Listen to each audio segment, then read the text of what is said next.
Well, we all know them. There's people out there that say that they don't like Hoyas. They hate Hoyas. They all look the same and they're boring. But we know it's just that they haven't found the right Hoya for them yet. So join me with a tasty beverage of your choice close to hand while we take a look at Hoyas for Hoya Haters.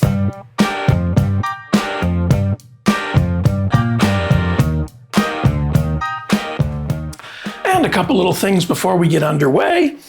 The seeds are still doing well. Let's see if I can, you can see that little guy in there. The ones that I just set on top of damp pond are doing far better than the ones that I put with my typical organic mix for Hoyas. So yeah, I'm not quite sure why, but yeah, that's what's working for me. Now, a couple weeks ago, one of you all, and I can't remember who, and I apologize about that, in a message talked about suspending Hoya cuttings to root them. And I thought that was a really interesting idea.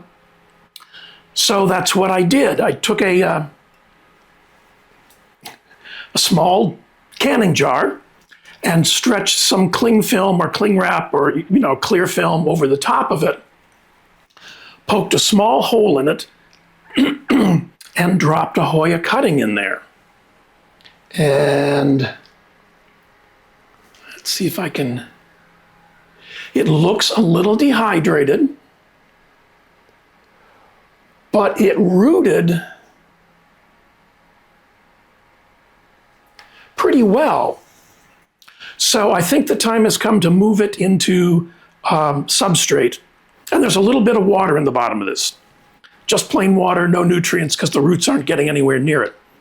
So I think the time has come, as I said, to put this into substrate, because it clearly wants more moisture than it's getting, but it rooted really well. So I'm not suggesting this is a solution for everything or anything. It's just one more trick to try if you're having trouble rooting a Hoya. This did okay. So, yeah. And a thank you to everybody who took the time to respond to last week's question about what your weird Hoya was. It's always interesting. It's always interesting to read what you guys have to say. And again, you make me laugh. So thank you very much. And it's appreciated. Now, the first Hoya I'm going to propose as a Hoya for Hoya haters is my Hoya kentiana. Now, Hoya kentiana is native to the Philippines and was first published in 1991 in Hoyan by Christine M. Burton. And I think that's just beautiful. Now, I have the solid green plant that resembles this. And I know there's a whole discussion and debate out there that kentiana and Hoyahead are the same plant, or that we never get kentiana in this country, so anything that's sold as kentiana is probably Hoyahead. And I'm not an expert, so go for it, have it. This one came as kentiana, and until I know something contrary to that, I'm sticking with that name. I am told that the peduncles on kentiana come in pink. And this has not bloomed yet, so I don't know what color its peduncles may be. But I think that this is a really interesting plant. It's done very well for me.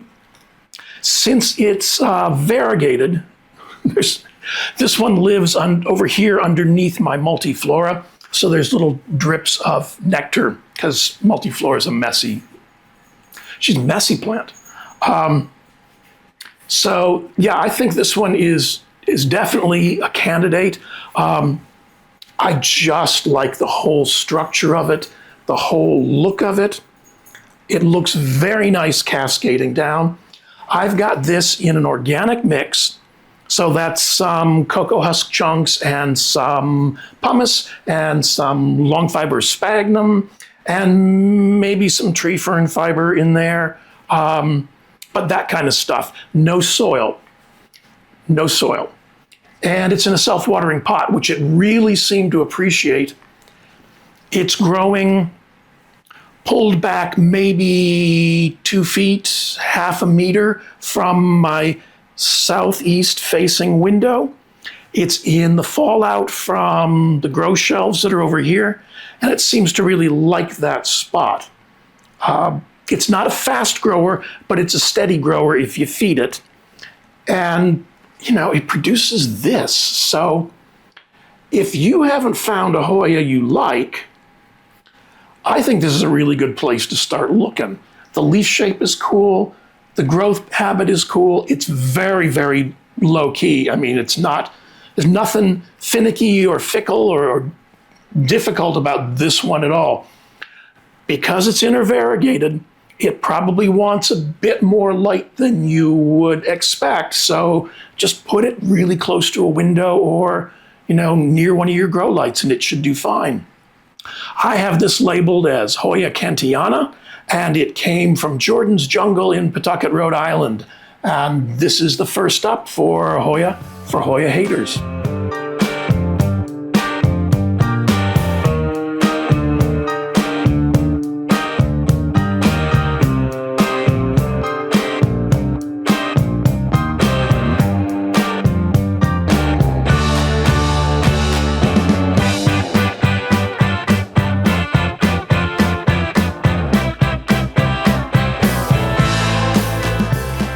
Next up is a plant I've shown before and still have not been able to find out very much information about, but I think it's a good call for people who don't like Hoyas. This is Hoya species Lei Chang forest. Now, the only reference I can find to Lei Chang is on Hainan Island in Ledong Li Autonomous County. That's all I've been able to find out. But it's gorgeous. Those leaves are just beautiful, I think. I like the contrast in the veins on the leaves. I think they're just incredible. Very, very handsome plant. It has grown very well for me. And to my eye, those leaves don't look like other Hoya leaves. There's some resemblances, but it's not like a Finlaysonii or a Callistophylla. It's not like a latifolia. It just looks like a jungly kind of thing going on there. And that's what most of us like about Hoyas, is that whole jungle vibe, although I hate that phrase, overused, I think. This has been no difficulty. Once I got the cutting, and I think I have some stills of what it looked like when it first arrived, or some kind of image, it took a little while to settle in. I've got it in pond and self-watering, and it's made a really successful root system. It seems to like its moisture. The leaves are flexible, firm, not rigid, they're firm.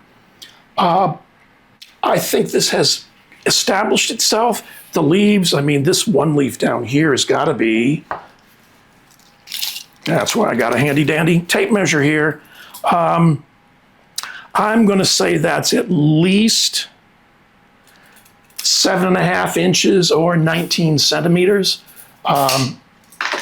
And I think come the spring, when it warms up and it's just a little bit more humid, I think this plant is going to do really well. Really happy with it. This one came from the Plants Are Life shop on Etsy, and this is Hoya species Lei Chang forest.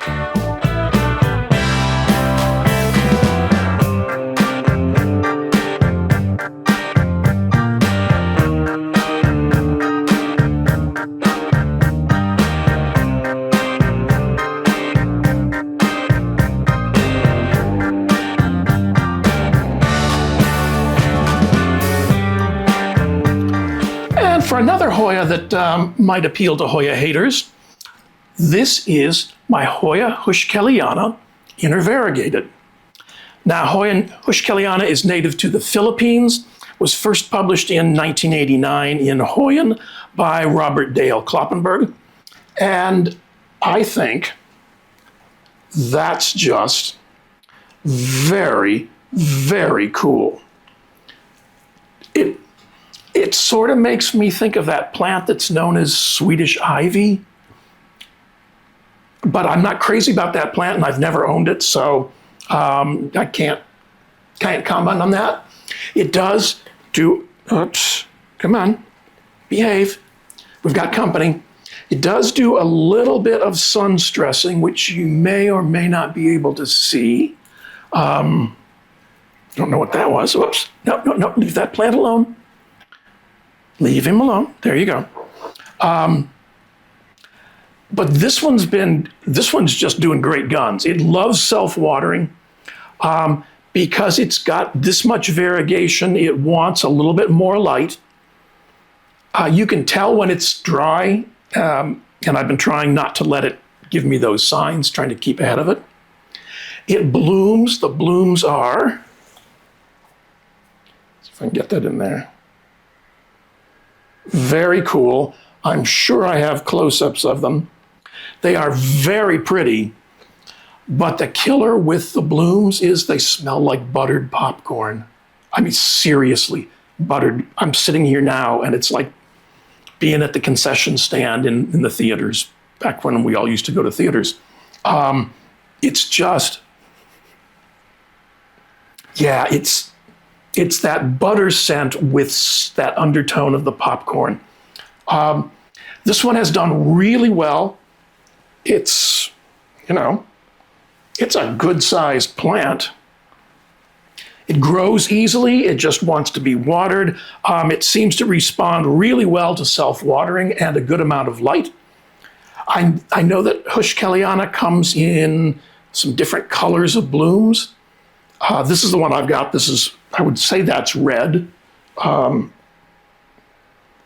They're just beautiful. This one's been blooming, as I said, since the summer. So yeah, just because to me, it doesn't look like other Hoyas, it looks like something else. That's why I'm suggesting this one is a Hoya for Hoya haters. This one came from the Planted Veteran on Etsy, and this is Hoya heuschkeliana intervariegated.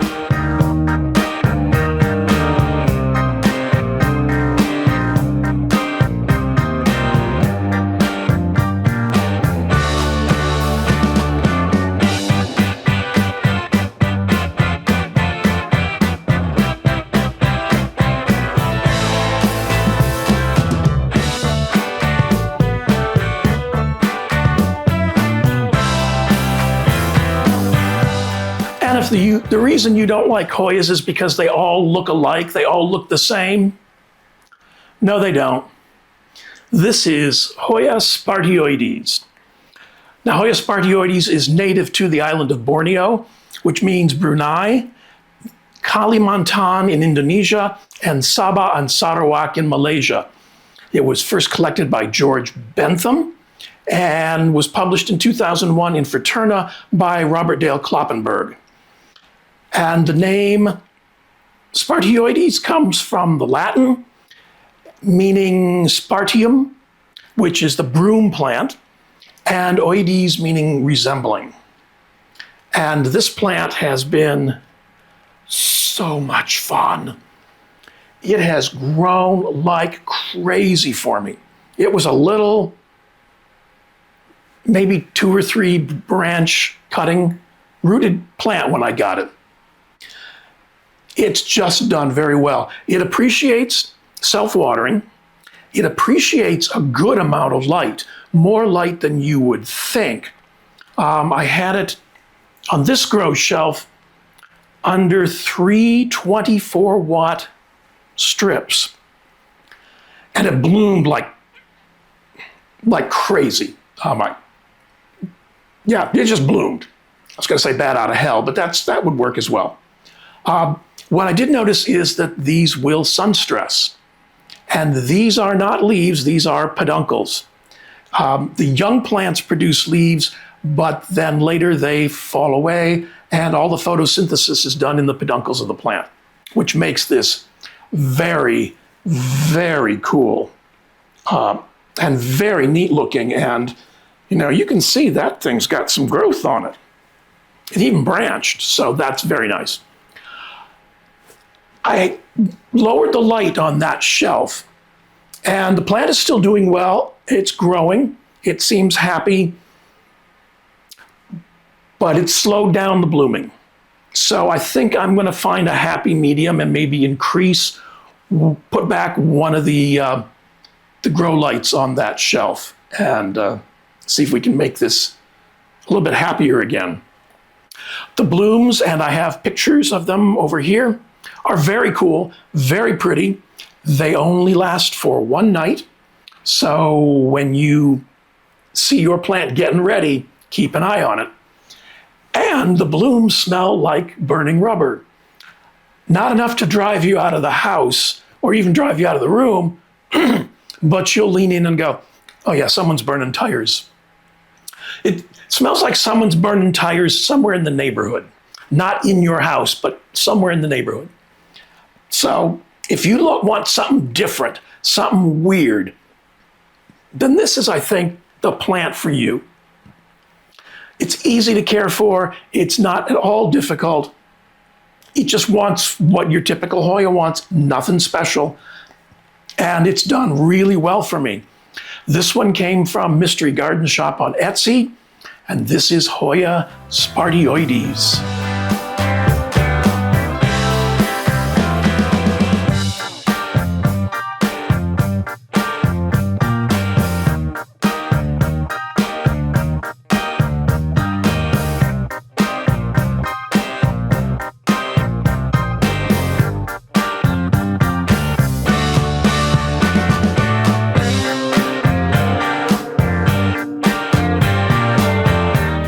And the next one up is a Hoya caudata. And a lot of people have mentioned recently that that's one of their favorite Hoyas. They particularly like the blooms, and I'm with you on that one. Now, Hoya caudata is native to Brunei, Malaya, Sabah, and Sarawak in Malaysia, Singapore, Sumatra in Indonesia, and Thailand. And the remarks on the herbarium sheet say Malacca, so it was probably first discovered on the Malay Peninsula. It was published in 1883 in the Flora of British India by Joseph Dalton Hooker, and I may even throw his picture up again because I paid for it and I'm going to use it. Get my money's worth out of it. Sounds like yow. This is the gold variety, which has become my favorite caudata because of the leaves. They are just beautiful. And they're all pretty good looking. I mean, wow, that's really neat. They come in this mahogany color and then transition into this beautiful dark green. This is just a beautiful plant. Now I have Hoya caudata Sumatra, and actually I have two of them. They're both doing very well. They're both beautiful plants. Hoya caudata Sumatra was my first exotic Hoya. I didn't know if I'd like the leaves. I didn't know if I would think much of it. And the box showed up, and I opened the box and looked at the leaves, and I'm just, yes, yep, everything I had hoped for. These are even more of that. I mean, that's just, the gold variety seems to have a lot more splash on it, which is fine. It's doing well. It took it a little while to get going. What I've noticed with caudata is because the stems are typically rather woody, the stems themselves don't hold much moisture, and these leaves don't hold much moisture either, and they're almost rigid. You know, I have like plastic, and then there's rigid, and then there's firm, and then there's flexible, and then there's thin, and all. So these I would classify as being firm. So they don't hold much moisture either. So it doesn't want to dry out. I would highly recommend self-watering pots for caudata. This one's doing well. This one was just up potted recently, so he took that in stride, didn't seem to put up too much of a fuss, has settled in and has put out this whole new vine up here. So that's all really cool. So if you think all Hoyas look alike, my little friend Hoya Caudata Gold and I would tend to differ. This is Hoya Caudata Gold, and it came from Plants Wake You Up.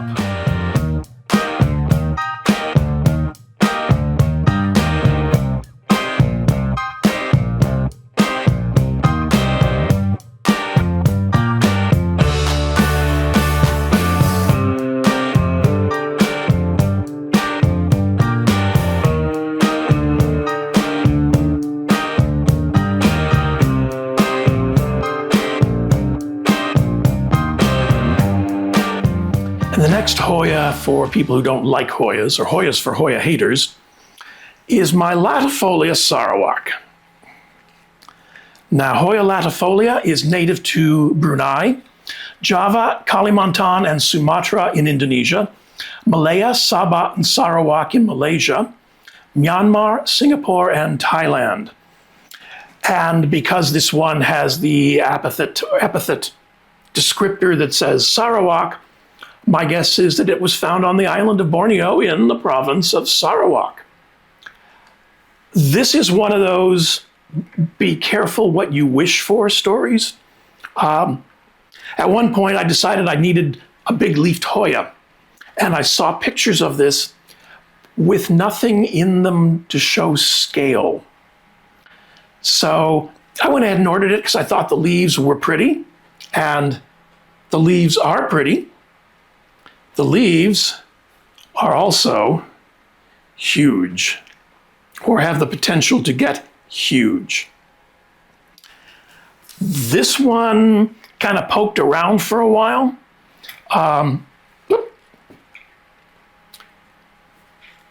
It's very, I've had to put the self-watering pot in another ceramic pot just to keep it from tipping over because it's very top heavy. These leaves are huge and thick.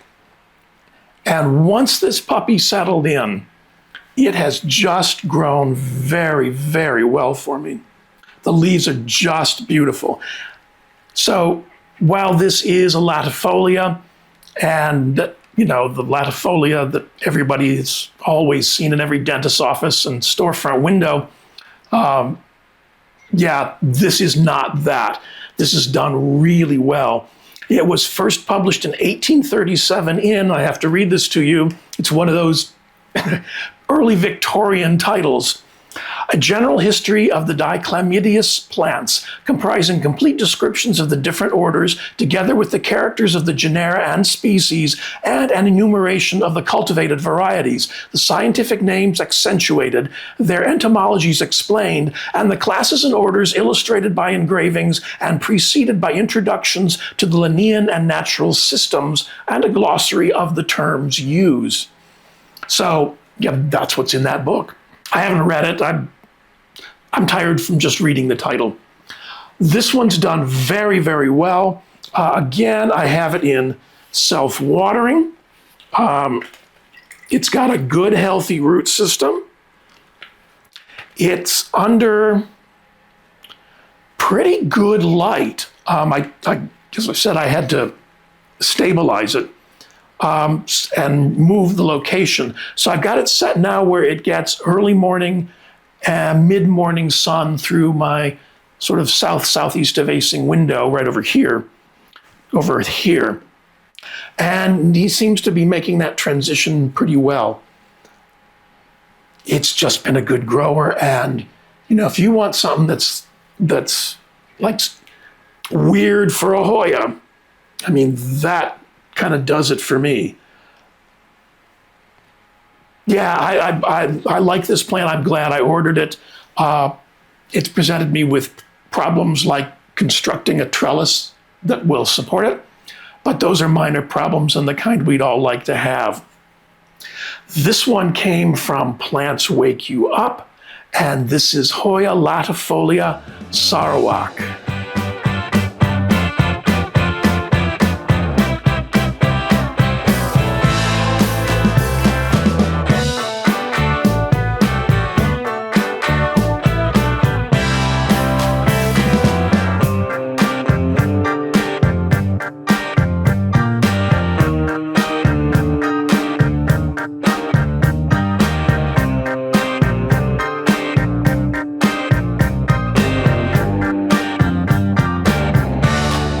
Next up, something that doesn't look like other Hoyas is Hoya acicularis. Now, Hoya acicularis is native to the island of Borneo, which means the Kingdom of Brunei, Kalimantan in Indonesia, Sabah and Sarawak in Malaysia. It was collected in the Danum Valley in Sabah and seems to grow everywhere on the island. It is unique among the Hoyas that grow there. It was first published in 2002 in Fraterna by Ted Green and Robert Dale Kloppenberg. And I think this is really, really cool. I love those long leaves. There's a slight crease in them. They're just, I mean, that one in particular is, since I still got the measuring tape out, we're looking at 14 centimeters or about 5.5 inches, something like that. I had this originally trailing, but then I saw other people growing it and they were growing it up a trellis, and I decided that that would look even better. So that is what I did, and it has seemed to have survived that transition. It's growing in pond and self-watering, and gratefully there's still some moisture at the bottom to self-water it with. Yeah, I've just been very happy with this plant. I wanted it for a really long time. This is not my first one. The first one, well, we just didn't get along. It was probably my learning curve plant for acicularis. But it's been very cool since then. The second one has been very cool. So yeah, if you don't like Hoyas because they all look alike, well, yeah, no, they don't. No, they don't. This is going to be so. I even gave it an optimistic trellis because I want this to fill that. That would be so pretty. So yeah, another Hoya for people who hate Hoyas. This is Hoya acicularis, and this one came from Plant Haven, Toronto.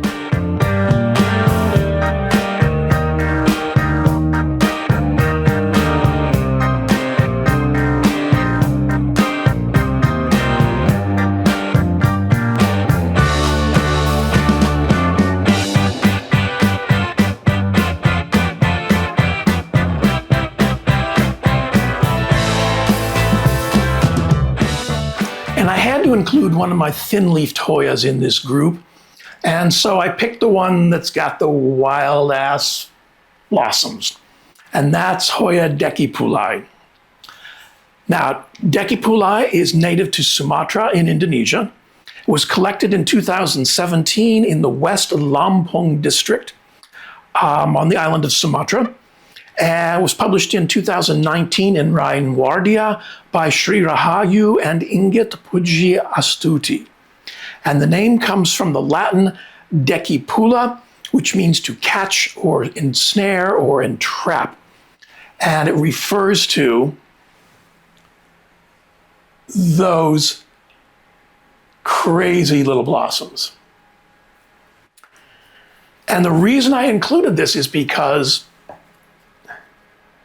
that doesn't look like other Hoyas. Thin-leafed Hoyas are a good, if you're used to carnosas and pubicalyx and the other kind of thicker, more robust Hoyas. These thin-leafed Hoyas are just a treat.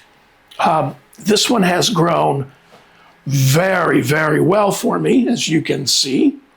That's probably, I can pull out the measuring tape again. Let's see. I'm going to say, just kind of eyeballing it, that it's around 60 centimeters or 2 feet. You get gorgeous blooms like that, provided you keep the watering going on. They're very, very cool. As you can see, I've got blossoms from almost every node or buds. It branched down here. Let's do it this way. It branched down here of its own accord. And even the branch is putting out buds in there. As long as I keep the water going for this one, and it is in a self-watering pot, and I would, with a really healthy root system, I would absolutely recommend self-watering. This does not want to dry out. You let it dry out, it blasts the peduncles. So yeah, the leaves I think are very, very nice. Nice little bit of interesting texture. And it just, I need to get another kind of support for this, because it likes its new home. I moved it. It's down here just off the front of a grow shelf with, I think there's 2 banks of 24-watt lights. So it's in the fallout from that. It likes it there. I just have to stay on top of the watering, which I've been making a point to do. Yeah, if you think all Hoyas look alike and that's why you hate Hoyas, yeah, this doesn't look like the others. And those certainly don't look like the others. Yeah, those little cages are just beautiful. This is done really well. It's been very easy. The only difficult thing about this is finding a support for it, because I need it to go up. I don't need it to go that way. Horizontal space is at a premium here. So keep on top of the watering, find a way of supporting the plant, and boy, this is a good one for you. This one came from TQ Hoyas, and this is Hoya decipulae.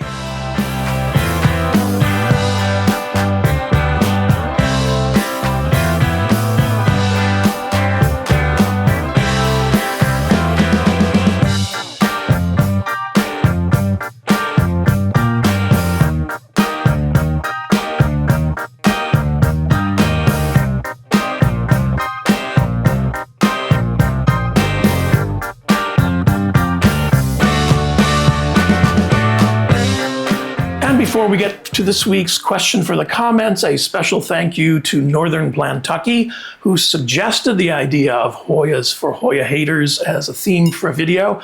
I liked the idea as soon as I saw it, and so, yep, this one's for you. Thank you very much. Now the question for the comments.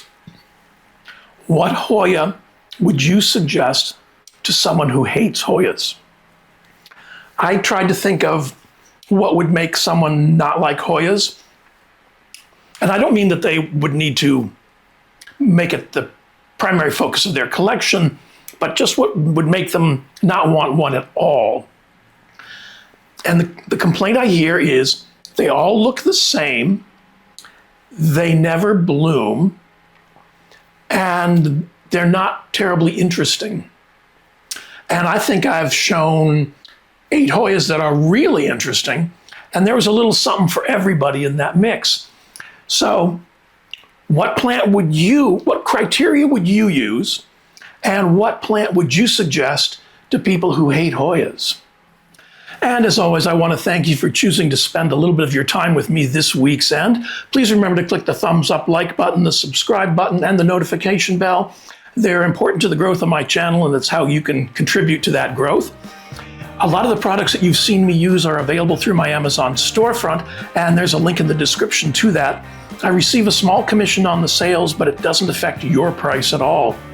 If you'd like to support the channel, you can click on the link in the description to my Buy Me a Coffee page, or the thanks button down here, and YouTube handles all the stuff through the thanks button.